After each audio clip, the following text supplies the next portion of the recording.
Pandangan Tete mungkin sebagai pengacara juga Mm-mm. nih yang sudah lama berpengalaman ini Mm-mm. melihat kasus ini sudah berjalan 2 tahun, terus Mm-mm. kemudian akhirnya terungkap. Tersangka Y ini pernah bercerita pertama kali kejadian pembunuhan itu pernah bercerita bahwa dia juga menuduh tersangka M. Dia menuduh tersangka M dan tersangka A dan A, masa iya seorang anak mau bekerja sama dengan ibu tiri untuk membunuh ibu kandungnya?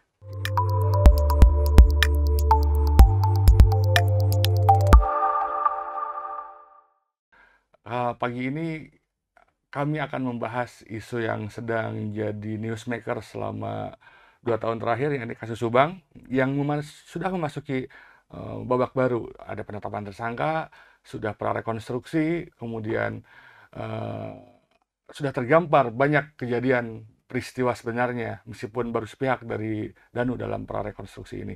Nah, untuk membahas soal itu, pagi ini kami sudah kedatangan dengan kuasa hukum Danu, Ibu Leni Anggraini sudah hadir di studio kami. Selamat pagi Ibu Leni, Ya, hatur nuhun selamat pisan pagi. sudah Ya, sami-sami bisa ke Kang. sini. Apa Sami-sami. kabar Bu? Alhamdulillah sehat. Alhamdulillah, alhamdulillah. Jadi Ibu ini sekarang megang Yoris ya, kuasa hukum Iya, megang Yoris. garis. Oke. Kita bersama tim dengan Tamsen Marpaung Mm-mm. juga Nanang Koyim Oke. bertiga. Sudah berapa lama? Baru. Semenjak Yoris ini dilimpahkan ke Polda ya. Jadi selama Hmm. di Polres sih Hmm. tidak. Ketika perkara ini dilimpahkan ke Hmm. Polda, Hmm. disitulah kami baru menerima kuasa. Oke, itu langsung dari Yoris ya Ya, Bu. langsung dari Yorisnya. Oke. Nah, mungkin ini yang terbaru ya, langsung update ke yang apa paling update kemarin itu Mm-mm. kan eh, Polda Jabar sudah menggelar prarekonstruksi Mm-mm. ulang tuh Mm-mm. di TKP. Mm-mm. Ada 90 adegan. Mungkin Ibu juga melihat dan Mm-mm. Yoris mungkin seperti apa melihat tanggapannya terhadap Iya, gambaran peristiwa yang sebenarnya. kemarin ya, Hmm. kemarin banget Hmm. ya hari Hmm. Kamis. Sebelumnya ada prarekonstruksi itu, memang Yoris sudah dipanggil juga oleh Polda ya Hmm. kemarin Hmm. melakukan pemeriksaan BAP Hmm. tambahan ya. Hmm. Nah, memang Polda memberitahu bahwa besok ada prarekonstruksi Hmm. katanya. Kalau saya lihat sih prarekonstruksi itu kan baru Danu aja ya Hmm. yang sepihak, karena Pak Ya. Yosefnya sampai detik ini tersangka Y ini tidak mengakui dan Hmm. tidak ikut terlibat ya Hmm. kemarin. Kalau Yoris kemarin tidak melihat langsung, Oke. dia melihat dari Kompas Live karena dia Hmm. nggak sanggup untuk ke Oke. sana. Hmm. Karena capek juga mungkin, Hmm. lelah kemarin Hmm. habis dari Polda Hmm. ya. Beliau bilang sih, Yoris bilang dia nangis Oke. katanya. Yoris Nang, nangis ketika nangis nonton katanya. Jadi nonton ini. sakit hati. Ada chattingnya juga ke Oke. saya. Sakit hati Bu melihat semua ini, membayangkan Amel dan Bu Tuti diseret oleh Oke. anak-anaknya, tersangka ya, oleh tersangka A dan A ya, juga tersangka Danu D juga ikut menyeret katanya kan di Oke. situ kan.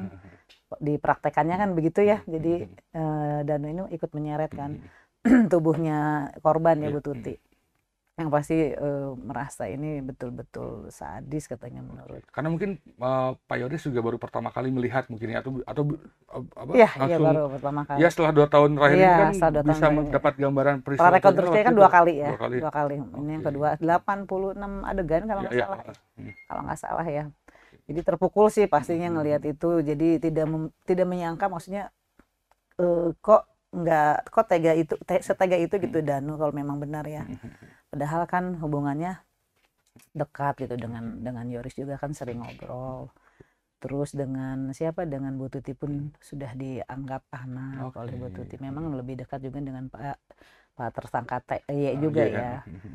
Yang disayangkan tuh kenapa tidak bilang kalau ada hal-hal seperti itu mungkin bisa dicegah, kata Yoris. Yoris Tapi ya ya. pasti ketika beliau nonton sangat terpukul dan menangis juga ya. Menangis katanya, Oke. Teh Hantinya juga Nah, ngomong.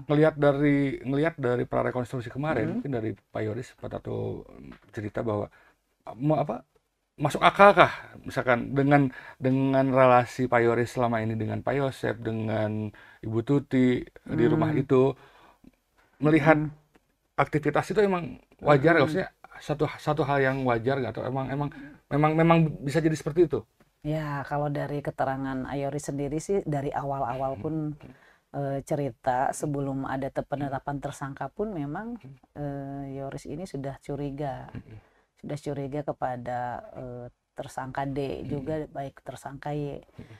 hanya untuk tersangka Y ini Yoris ngomong gitu ke saya kan, sebelumnya saya pengen tahu nih ya gitu kan, karena saya juga sempat curiga ya sama Yoris ya, karena pemberitaan di Oke. media-media gitu ya. Nah terus saya lihat Yoris bilang, saya kalau ke papa gimana? Ada sih curiga mah, tapi hanya 10%. Oke. Awal-awal tuh ya. Nah setelah sekarang menjadi tersangka semakin yakin, Semakin yakin. bahkan 100% percaya Oke. itu. Karena mungkin dari akumulasi beberapa Ya, rangkaian peristiwa sebelumnya iya, juga mungkin ya Bu. betul. Terus Yoris ini mengatakan 100% itu apa? Karena memang dari awal itu sudah mencurigakan. Dari pertama kali yang menemukan, ya, yang menemukan, Nah, ya, ya dirasa. itu satu. Kedua, dari cara berbicara, dari 2 hari setelah pembunuhan, menurut keterangan Yoris, meminta mencairkan dana BOS, mencairkan dana yayasan, terus dia dan bilang bahwa akan menunjuk tersangka D menjadi bendahara. Nah, Teh, itu sebelum ngebahas soal itu nanti saya akan bahas itu spesifik nanti di bagian lain. Nah, ini kan kasus 2 tahun ya, terus saya meminta pandangan Teh mungkin sebagai pengacara juga nih yang sudah lama berpengalaman. Ini melihat kasus ini sudah berjalan 2 tahun, terus kemudian akhirnya terungkap. Kira-kira Kalau ini bagaimana nih? ini saya mau nanggapinnya sebagai praktisi hukum Praktisi atau hukum. sebagai Ya, pengacaranya sebagai Yoris? praktisi hukum dulu lah. Oh, Sebagai praktisi bukan hukum. sebagai pengacaranya Oh, Yoris dulu ya, jadi praktisi hukum dulu. Ya memang kalau saya sebagai praktisi hukum, kebetulan saya juga ngajar hukum acara pidana ya di Uninus ya. Saya dosen tetap di sana. Jadi kalau menurut perspektif saya sebagai praktisi hukum, sebenarnya perkara ini memang ada kesulitan untuk ditemukan bukti-bukti yang kuat ya, karena maksudnya kan gini, terkait dengan Alat alatnya bukti. ya, alat buktinya itu 84. maksudnya seperti goloknya, Ya, karena kan golok. sudah 2 tahun Ya, berjalan gitu kan. Tapi saya rasa penyidik pun lebih pintar pastinya, profesional ya. Jadi tidak semua memang perkara itu tidak bisa diungkap ya. Jadi karena tidak ada kejahatan yang sempurna sebenarnya. Tapi kalau saya melihat dari segi hukumnya memang pasti karena TKP ini sudah rusak ya. sebelumnya gitu kan, sehingga kenapa 2 tahun ini molor ya istilahnya, itu tadi karena TKP itu sudah rusak dari awal, sehingga itu kesulitannya. Kalau dan mungkin ya, mohon maaf nih kepada kepolisian tanpa bermaksud ya, saya sangat menghargai dan menghormati kepolisian dalam bekerja. Ada hal yang kesalahan fatal yang dilakukan oleh pihak kepolisian juga ya ketika di Polsek dan di Polres itu ya, terkait dengan barang bukti yang diserahkan kepada Yoris kayak emas, Oh gitu. gitu kan, kayak Udah ada terus penyerahan juga. iya itu diserahkan, tapi diserahkannya setelah 3 bulan. Dan itu diserahkannya kepada tersangka M dan tersangka Y. Dikembalikan kepada Yoris ya dalam 3 bulan. Jadi kalau menurut saya memang proses ini memang agak sedikit sulit ya, kasus ini untuk diungkap gitu kebenarannya, diungkap.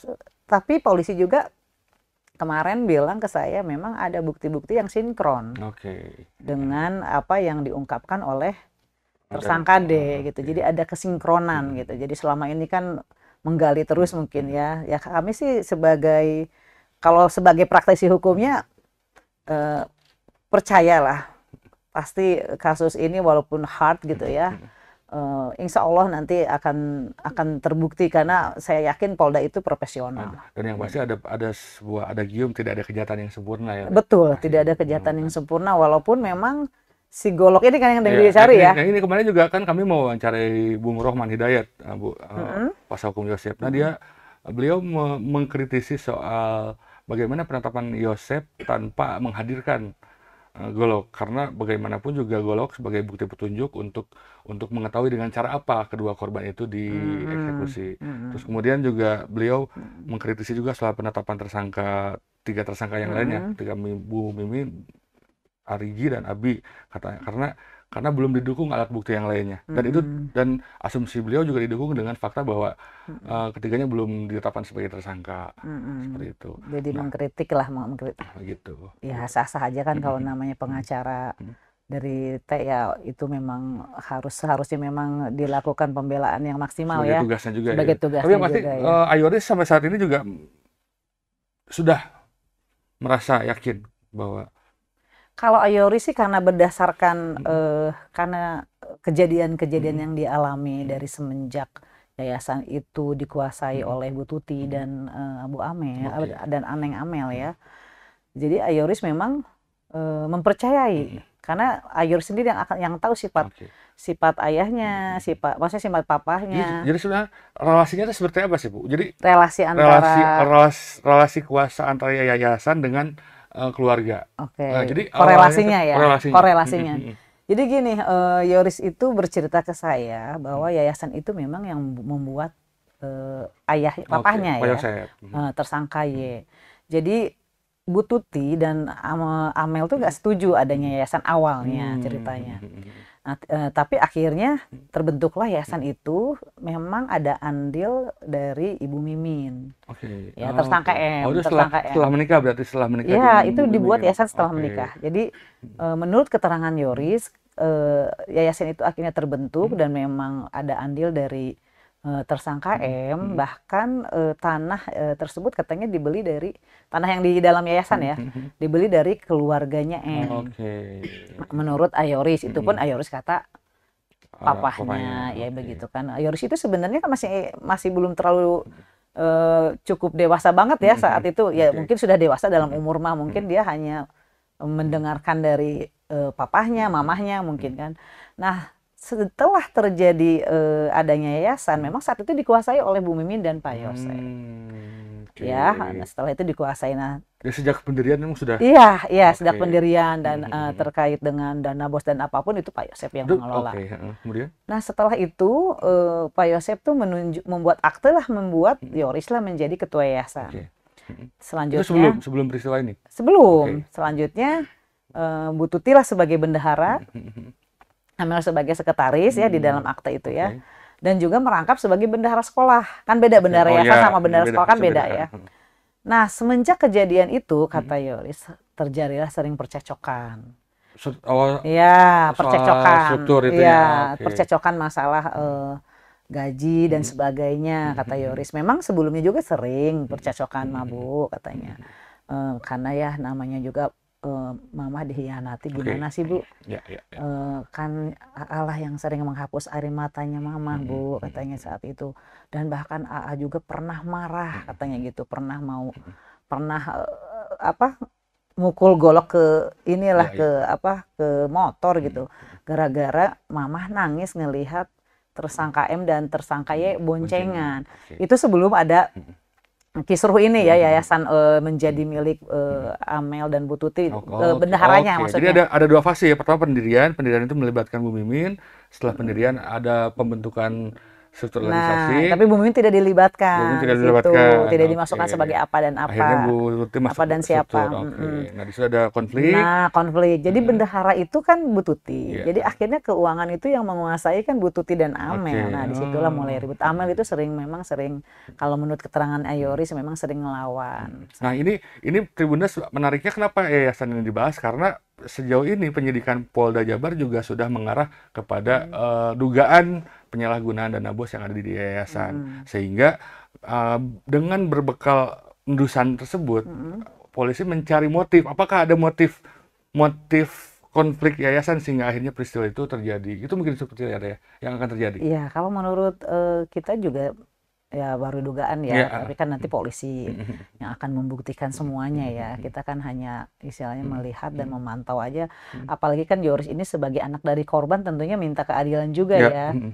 Dengan adanya kasus ini kan Yoris juga dirugikan. Dirugikannya baik dari harkat dan martabat dia. Selama ini selalu dipojokkan seolah-olah Yoris inilah yang akan menjadi tersangkanya, bahkan terlibat gitu ya. Sampai terpukul sekeluarga gitu, kok saya yang kehilangan ibu saya dan adik saya, kok sekarang saya Bu katanya gitu, yang apa saya demi apa saya harus melakukan itu, kata apa ya? Kalau terakhir itu ketika sebelum peristiwa terjadi, Pak Yoris ini sebagai apa tuh di yayasan? Ketua yayasan. Oh, ketua yayasan. Ketua yayasan, Pak tersangka Y sebagai dewan pembina. Oke. Dewan pembina. Nah, tapi setelah kejadian pembunuhan, 2 hari setelah kejadian pembunuhan, langsung diambil alih dan Yoris itu dinonaktifkan sebagai ketua yayasan dan Pak Yosep langsung menjadi ketua yayasannya. Oke, langsung ketua Dan yayasan. mengajukan kepada Yoris, cina udah aja yang bendahara mah Danu. Oke. Nah saat itu nggak mau Yoris mencairkan karena lagi berduka ya Bu, namanya sedang berduka kok masih mikirin dana, masih mikirin uang katanya. Nah akhirnya dia mencairkan sendiri.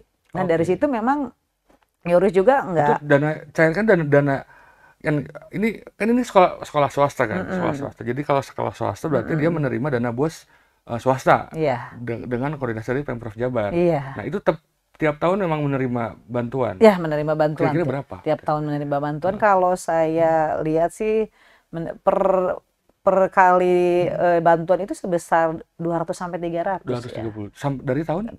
Dari tahun ya tahun-tahun awal sih sebenarnya. Oke. Berapa tahun? Oh, 2000. Enggak sih, kalau tahun awal mah enggak segitu ya. Iya. Cuman semenjak dari awal Pak Yosep bikin itu memang sudah dikuasai Pak Yosep ya sebelumnya ya. Nah, semenjak dikuasai oleh Bu Tuti keuangannya, dana bos itu yang menjadi konflik awalnya. Jadi setelah sekolah tersebut mendapatkan bantuan dana bos swasta, Iya, Pemprov Jabar. gitu. Terus jadi dari situ tuh Pak Yosep ini tidak ada kekuasaan leluasa untuk mengambil itu mungkin ya. Dengan bantuan tiap tahun itu per tahun kan Bu ya? Per tahun. 200 sampai 300 juta. Iya, per tahun gitu. Jadi Nah, dari situ terjadilah sering percekcokan. Jadi suka ribut lah gitu ya.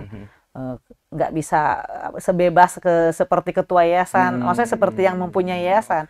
Kan sudah bilang ini tuh punya papa, kata Yoris gitu. Ini kan punya papa katanya gitu. Tapi Bu Tuti dan Amel itu seperti ya kalau bahasa Sunda mah apa ya, dicatonin atau gimana? Mengehak gitu ya. Nah, gitu. Jadi sering mungkin itu katanya pembalas dendaman mamah Bu cina ke papa teh katanya gitu, mungkin kata Yoris ya. Yang pasti sering lah melihat mereka berantem, bahkan pernah didorong mamah tuh katanya sama. Itu munculnya setelah sekolah tersebut mendapat iya, setelah dikuasai Bu Tuti aja bendaharanya. Sebelumnya memang ada bantuan-bantuan juga. Iya, mungkin ada dana-dana bantuan juga ya saat itu. Cuman kan perkara ini susahnya kenapa? Karena Bu Mimin, Bu Mimin kan tersangka M itu kan memang punya andil ya dalam hal ini. Cuman perkara bos ini susahnya kenapa? Karena udah meninggal para pemegangnya juga ya, kayak susah kan nanti untuk istilahnya diselidiki lebih lanjut ya gitu ya. Tapi biarlah itu menjadi ranahnya kepolisian ya, yang akan mengungkap apakah memang di sini ada kesalahan gitu atau ada tindak pidana ya terkait dengan tipikor. Karena kan ini jadi menarik karena kemarin dari keterangan penyidik juga polisi dari Pak Dirkrimum ada dugaan-dugaan bantuan siswa fiktif gitu kan. Terus kemudian dari pengecekan sekolah yang terlantar. Kan logikanya ketika sekolah tersebut mendapat bantuan otomatis maka sekolah pun bakal terawat. Kayak kursi katanya sudah nggak ada, beli kursi tapi nggak ada gitu kan. Nah itu sejauh mana Teh melihat? Baik, kalau saya yang kami ketahui tentunya dari keterangan Yoris dan fakta-fakta yang ada ya yang kita terima. Jadi memang untuk masalah dana bos ini itu kan semua dikondisikan oleh Pak Yosep. Kan kalau Yoris ini punya kekuasaan apa? Dia kan hanya ditunjuk sama papahnya. Segala sesuatunya kan yang punya link ke sana kemari kan bapaknya. Yoris kan masih muda, ya kan nggak punya link untuk. Nah, memang Yoris itu sebagai ketua yayasan saat itu, tapi kan di bawah kendali bapaknya. Itu poin pertama ya. Terus poin kedua, kenapa terbengkalai setelah kasus pembunuhan itu memang terbengkalai. Dan memang Yoris itu meninggalkan yayasan saat itu. Pertama, apa alasannya meninggal yayasan? Karena dia trauma dengan yayasan ini. Bisa saja dia dijadikan target pembunuhan berikutnya. Yoris sudah mulai curiga hanya mungkin gara-gara yayasan. Terus dia pergi kan ke rumah mertuanya dan meninggalkan rumahnya sendiri.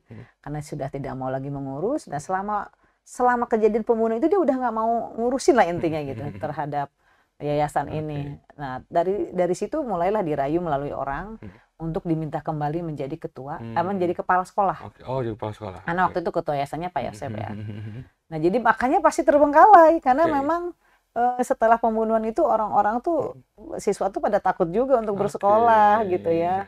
ada sekarang juga saya lihat juga udah terbengkalai dan bahkan sekarang mah udah diblokir ya, Udah diblokir, udah diblokir semuanya. iya udah dibekukan ya, Oke. sudah dibekukan untuk sementara karena memang ada mungkin ini karena ada laporan aduannya dari siapa kepala sekolah yang Oh, lama Pak benar Dedi. itu Pak Dedi Pak itu. Dedi itu sebenarnya Pak Dedi itu kan orang Pak Yosef. Oke.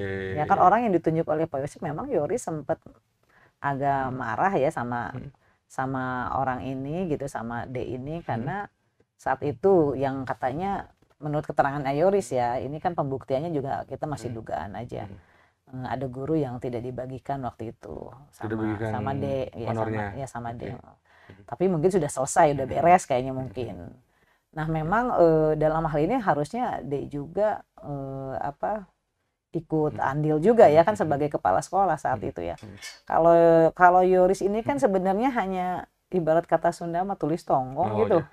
Ya sebenarnya itu cuman dikasih dia taunya cuma terima gaji. Yang ngurus onoh ini itunya mah kan ada orang-orangnya papa katanya gitu.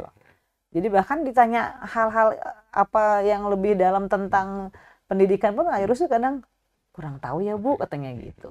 Jadi saya pikir dia memang cuman hanya duduk gitu kan, terus digaji gitu kan. Dan memang Yoris ini cenderung nurut sebenarnya. Jadi yang punya kuasa untuk mencairkannya sebenarnya Pak Yosef? Kepala sekolah dan beliau. Sebenarnya sih kalau dalam struktur ya ketua yayasan hanya mengetahui. Hanya mengetahui ketua yayasan itu. Jadi kemarin itu terakhir kita ada buktinya kok yang kemarin itu mencairkan itu ya itu Bu. Berapa kemarin itu mencair langsung? Yang mencairkan awal-awal itu Bu Tuti dengan Amel. Ada saya bukti. Setelah kemarin katanya. Nah kemarin itu hanya Pak Yosef dengan ini kepala sekolah Pak Wahyu ya kalau nggak salah. Itu kan dalam keadaan terlantar. Iya, itu udah 2 hari terjadi. Sekolahnya ada nggak sih? Ada sekolahnya. Ya maksudnya siswanya ada setelah. Ada siswanya ada 158 kalau nggak salah. Sampai sekarang. Kalau sampai sekarang kalau dari data yang benarnya memang ada sampai segitu ya. Cuman setelah kejadian pembunuhan itu siswa kan mulai pada takut ya sebenarnya ya gitu. Apalagi setelah jadi ditetapkan tersangka, tahunya kan itu punya Pak Yosef. Semua orang tahunya punya Pak Yosef. Jadi mereka mundur menurut keterangan Yosef Bu. Ini mah harus di door to door lagi Bu untuk supaya anak-anak sekolah katanya karena mereka tahunya kan ini punya papa. Jadi mereka pada takut. Tapi memang setelah kejadian pembunuhan itu juga kan AA mah nggak andil. Jadi emang sekolah saat ini sudah nggak ada siswanya? Masih ada, siswa masih ada siswanya, cuman sekarang kan udah dibekukan. Tapi ketika kejadian 2 hari setelah pembunuhan itu kan ada pencairan. Berapa sih? Itu ramai banget. 77 juta ya kalau nggak salah. Kita ada bukti ininya kok, bukti pengambilannya di rekening SMK ya. Kita ada rekening korannya memang dari awal 2021 itu Bu Tuti dan Amel mencairkan ya untuk dana bosnya. Nah yang terakhir itu Pak Yosef ada tulisan ininya kok dari. Itu kalau ngelihat dari skema sistem pencairan emang udah benar? Kalau skema pencairan, nah kalau untuk 2021 itu saya rasa memang mungkin sudah dilihat. Untuk yang kemarin, yang mana? Yang setelah 2 hari setelah kasus pembunuhan. Nah 2 hari setelah itu benar, justru kan bertanya Yoris itu, kok kenapa katanya mau mencairkan dulu kan ini kan lagi masih berduka, gitu. Ya gitu katanya sih buat bayar pengacara bilangnya. Ke Yorisnya ya gitu. Yoris ngomong lagi ke saya, gitu kan bilangnya. Kan bilangnya seperti itu. Bahkan setelah kejadian pembunuhan kok sibuk nyari pengacara kata Yoris. Bahkan Bu, ini dikejar-kejar Bu untuk tanda tangan kuasa katanya kan. Tapi tuh berpikir katanya, kenapa katanya kita kan korban, kenapa kita harus cari pengacara gitu. Jadi nggak mau, tadinya sudah pakai Pak Tovan dulu tuh. Tapi karena dekat dengan Danu, karena naga-naganya Danu ini kan mengakui waktu itu di Polres, sempat mengakui dan bahkan tanda tangan, tapi terakhir ditulisnya semua pernyataan saya bohong. Nah di situ mentah lagi di situ kan. Jadi Yoris tuh bingung gitu saat itu. Kenapa Danu bilang yang membunuh ini katanya. Tapi setelah kesana lagi nggak ngaku lagi katanya gitu kan. Disitulah dia mulai menarik dari Pak Tovan ya kalau nggak salah ya. Dan Yoris merasa saat itu sebenarnya nggak perlu pengacara gitu saat itu. Tapi kalau sekarang perlu tuh kenapa? Ya Ya. karena memang prosesnya kan udah di Polda dan ini Ya. semua udah mengarah ke Yoris saat itu Oke. ya. Saat ini juga mungkin ya, Teh? Saat ini juga orang-orang kan masih beranggapan Yoris terlibat Oke. gitu ya.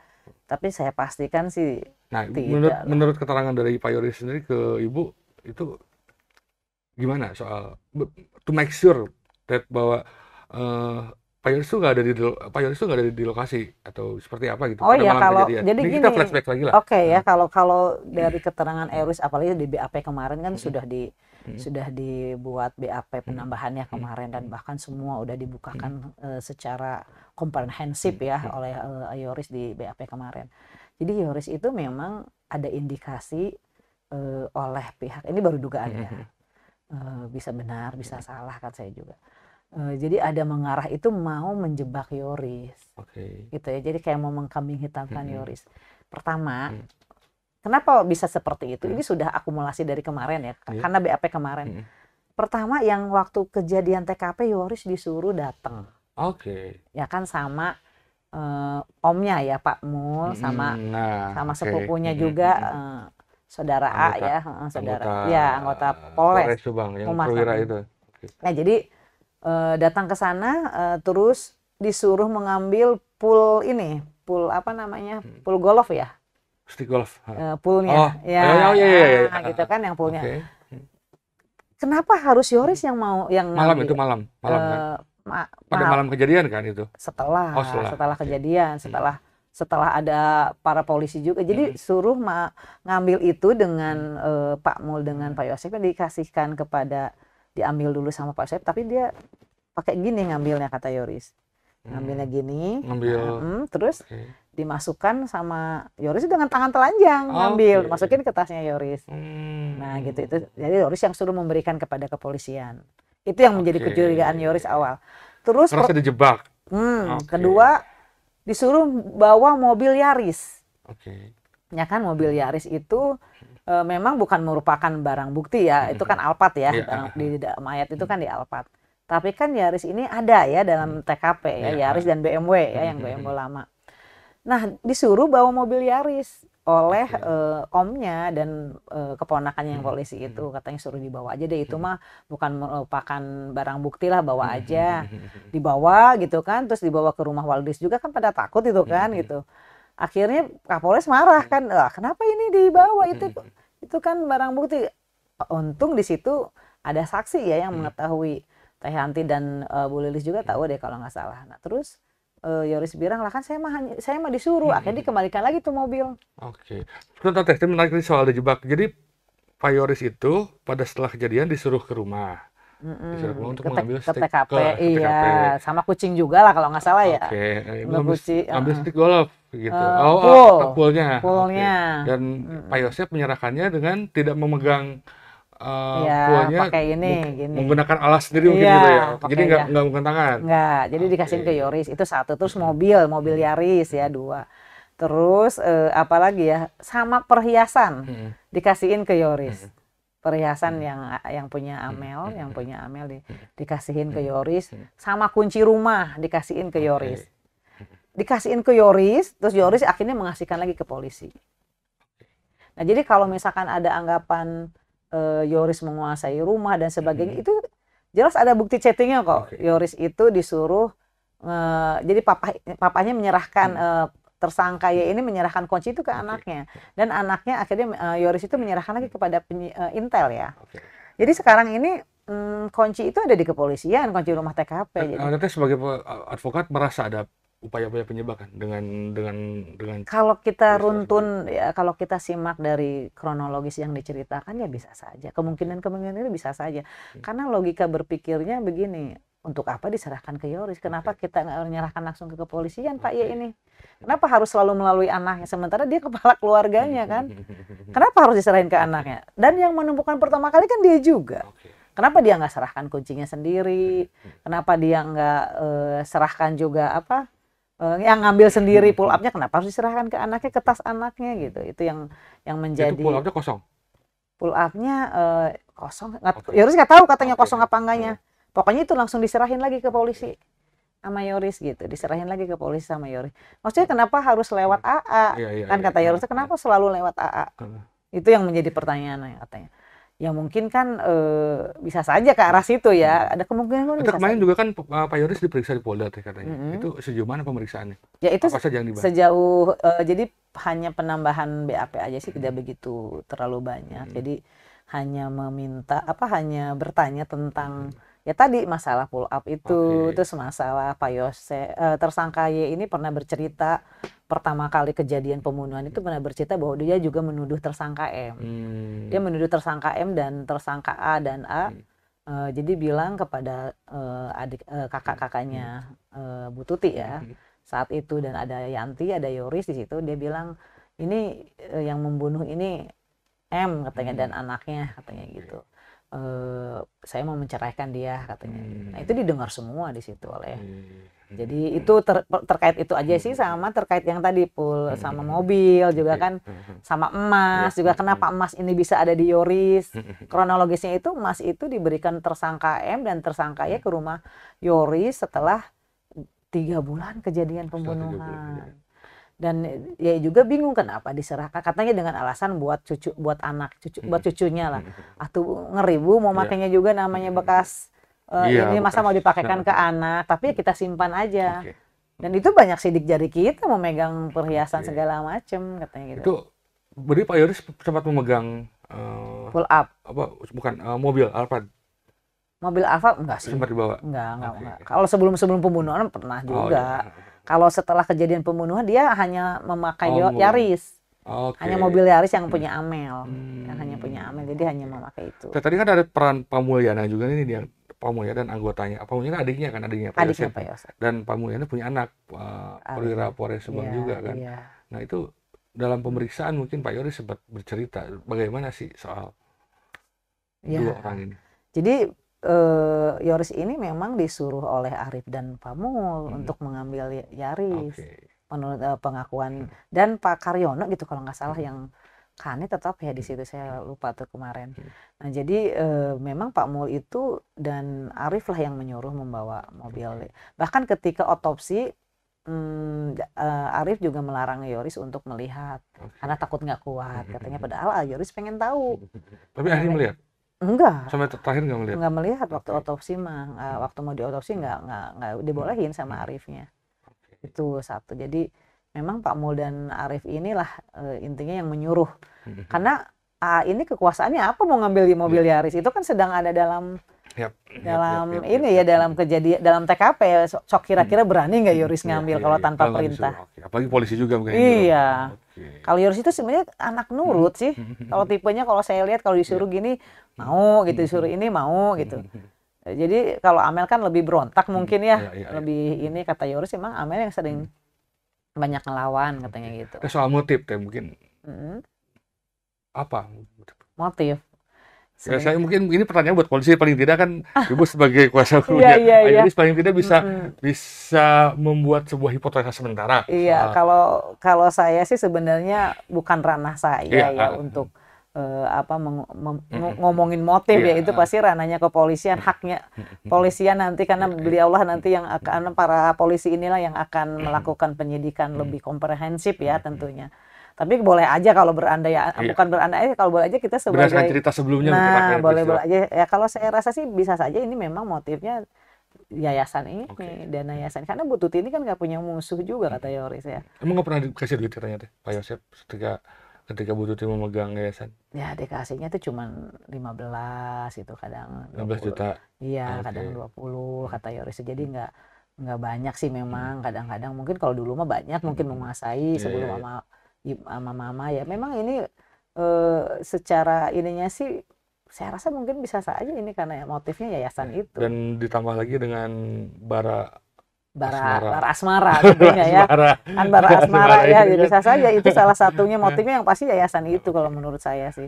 Ya tanpa bermaksud melangkahi kepolisian. Itu melihat dari rangkaian peristiwa ya. Ya kalau kita melihat dari rangkaian peristiwa, memang apa dong penyebabnya. Kalau Yoris sendiri yang misalkan tertuduhnya terlibat, ya demi apa? Kan toh dia sudah jadi ketua yayasan saat itu. Terus dia juga hubungannya baik sama ibunya sama adiknya, habis makan-makan kan Iya, oke. sebelum kejadian Iya, pembunuhan. iya.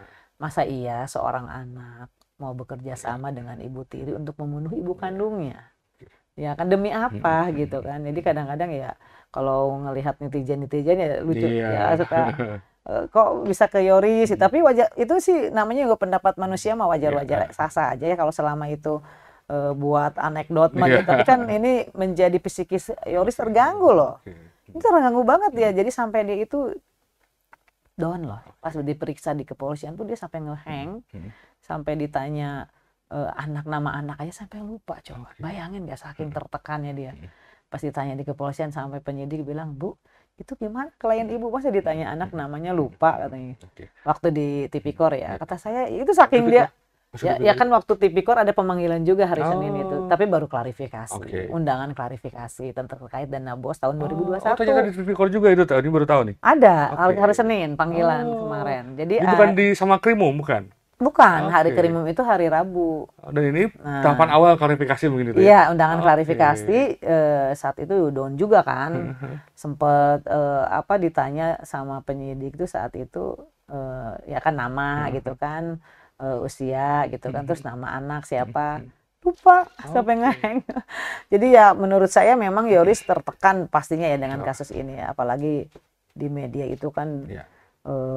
Yoris katanya bakal jadi tersangka. Nah, itulah Tribuners, kenapa Pak Yoris bukan tersangka, perlu pengacara, perlu kuasa hukum itu tadi untuk membela hak-haknya ya Teh ya. Iya, Karena tentunya. takutnya ketika ada seorang yang tersangkut kasus hukum, maka mungkin bisa saja ada pelanggaran terhadap hak-hak orang tersebut. Nah, disitulah Betul. ada Ibu Anggra, Ibu Leni untuk hadir bersama Pak Yoris untuk membela paling tidak memastikan haknya Iya, terpenuhi ya Teh ya. sebagai Gitu. konsultan hukum juga tentunya ya. Karena Yoris ini kan kebetulan dekat dengan tim saya Pak Nanang itu, Pak Nanang Koyim. Karena kan masih tetanggaan ya. Oke. Jadi dari situ berawalnya kami bertemu tuh ya. Jadi memang meminta bantuan Teh, katanya ini mau nggak Teh dampingin anak korban gitu. Oh itu yang terlibat juga bukan, kata saya digituin kan. Enggak gitu kok katanya kita. Oh, itu pas data awal langsung nanya gitu. Iya, ya ini ada dugaan, maksudnya ada dugaan terlibat juga bukan. Kalau saya lihat di media memang kan kadang-kadang ini seperti media sosial ini seperti pengadilannya ya bahkan ya. Kayak pengadilannya gitu ngejas langsung gitu ya. Tapi kita yakin kepolisian tidak akan berdasarkan itu ya. Pasti semuanya berdasarkan fakta-fakta hukum ya, bukan berdasarkan fakta komentar-komentar ya atau temuan-temuan dari para jurnalis ya. Tapi jurnalis ini memang udah lebih kayak pengacara nih, lebih tahu nih. Bener nggak? Bahkan pengacara juga suka butuh juga nih namanya. Ini kadang lebih tahu duluan nih kadang-kadang. Iya, karena kasus kasus ini Teh. Jadi gitu. ke penyidik Pak, siapa yang panggil, apa yang dibahas gitu kan. Iya. Tadi kan saya untuk masuk Tipikor juga ya. Iya, ya Tipikor juga. Jadi hanya undangan dulu sih, undangan klarifikasi. Jadi terkait dana bos tahun 2021. Oh, 2021. Kalau untuk 2021 2022 berarti mah aman. itu pas peristiwa terjadi berarti. Iya, pas peristiwa terjadi, sebelum dan sesudah terjadi kan. Pencairannya bulan kapan sih Teh? Pencairannya itu November, kan pembunuhan Agustus. Oke. Jadi ada pencairannya itu Januari deh kalau nggak salah ya. Itu Bu Tuti sama Amel yang mencairkan. Oh, 2 kali memang pencairan. 3 kali, Oh, 3 kali. pencairan Bu Tuti dan Amel sebelum Itu pertama kali pencairan berarti ya? Pencairan pertama Iya, itu sepanjang awal tahun 2021 ya. Setelah itu kan kejadian pembunuhannya itu kan 18 Agustus. Nah, November itu mencairkan lagi kalau nggak salah. Oktober atau November ya. Saya lupa deh antara November dan Oktober itu yang mencairkan Pak tersangka Y. Totalnya 200-300 juta. Iya, kalau Pak Y mah 77 mencairkannya. Untuk sekolah itu 200. Iya, jadi pencairannya itu sebelum pembunuhan ada memang, tapi dicairkannya oleh sang bendahara yaitu Bu Tuti. Closing statement Teh untuk Pak Yoris. Untuk Pak Yoris sendiri ya, kalau maksudnya dari kita sebagai kami tentunya kuasa hukum berharap mudah-mudahan perkara ini ya terang benderang dan segera ditemukan istilahnya tersangka ini langsung dialihkan ke pengadilan secepatnya lah. Jadi biar tahu siapa sih sebenarnya pembunuh yang sebenarnya ya. Yoris memang sampai sekarang agak sedikit masih nggak percaya gitu kalau pelakunya bapak kandungnya sendiri. Jadi kami berharap kepolisian untuk segera mungkin lah ya, tanpa bermaksud untuk nyuruh-nyuruh nih ya sama kepolisian ya tentunya ya gitu ya. Biasanya juga sering nyuruh-nyuruh. Iya, saya hanya mendorong kepolisian semoga bisa menemukan tersangka baru lainnya gitu ya. Saya rasa mungkin pasti ada beberapa yang terlibat juga ya, karena TKP itu kan rusak ya sebelumnya. Oke. Gitu. Jadi, nah Yoris ini sangat berharap semoga keadilan bisa ada ya gitu terhadap ibunya dan adiknya ya, karena ini menurut Yoris sendiri ini adalah pembunuhan yang sadis dan sangat biadab katanya, karena dilakukannya kan diperlihatkan tuh fotonya ya, pembacokannya diperlihatkan juga ininya gitu kan, jadi itu betul-betul melukai Yoris. Pokoknya sudah lihat ya? Sudah lihat dan dia sempat kemarin tuh sempat teriak, sempat kayak histeris gitu ya.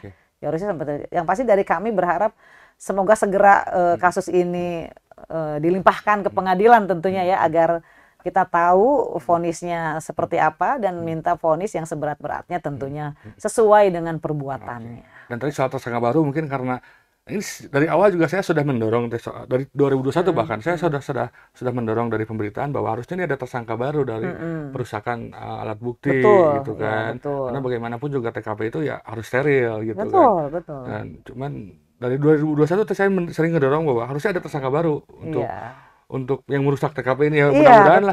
Betul. Jadi itu kan siapa yang berkuasa di situ yang harusnya bisa. Kan logikanya begini, ketika misalkan nih ketika polisi menetapkan tersangka baru tersangka soal dulu ya 2021 ketika dulu polisi menetapkan tersangka soal perusahaan alat bukti, paling tidak kita polisi bisa menekan nih apa nih sebenarnya yang terjadi gitu. Ya, karena kan perkara ini kan udah cukup nasional ya. Sudah disorot oleh berbagai elemen masyarakat tentunya ya. Dulu kan kalau Sambo juga kan ada yang tersangka yang menghilangkan barang bukti, merusak alat bukti juga. Iya betul. Tapi dilepas ya kalau nggak salah. Ada kena juga. Ada yang kena. Gitu. Nah, tapi hukumannya mungkin nggak terlalu ini. Padahal justru harusnya berat juga ya, karena dengan dirusaknya oleh dia akhirnya jadi seperti ini. Coba kalau tidak ada pengerusakan atau bisa clear, mungkin bisa terungkap sebenarnya ya. Oke Tribuners, ya itulah diskusi kami, tempatnya diskusi kajian hukum mungkin juga ya, supaya bisa memberikan pemahaman terhadap Tribuners tentang bagaimana ketika kita menyikapi sebuah kasus peristiwa hukum pidana. Sehingga ya jangan jadikan obrolan kami sebagai sebuah fakta, karena nanti fakta hukum sebenarnya akan diungkap di persidangan. Dan obrolan kami lebih kepada diskusi hukum dan pembelajaran bagaimana seorang ketika harus berhadapan dengan hukum. Kedepankan asas praduga tak bersalah, presumption of innocence gitu, karena bagaimanapun juga fakta sebenarnya akan diungkap di persidangan. Sampai jumpa lagi Tribuners dengan diskusi kajian hukum selanjutnya dengan narasumber terbaru kami. Terima kasih Teh Buleni. Sama-sama. Download Tribun X sekarang, menghadirkan lokal menjadi Indonesia.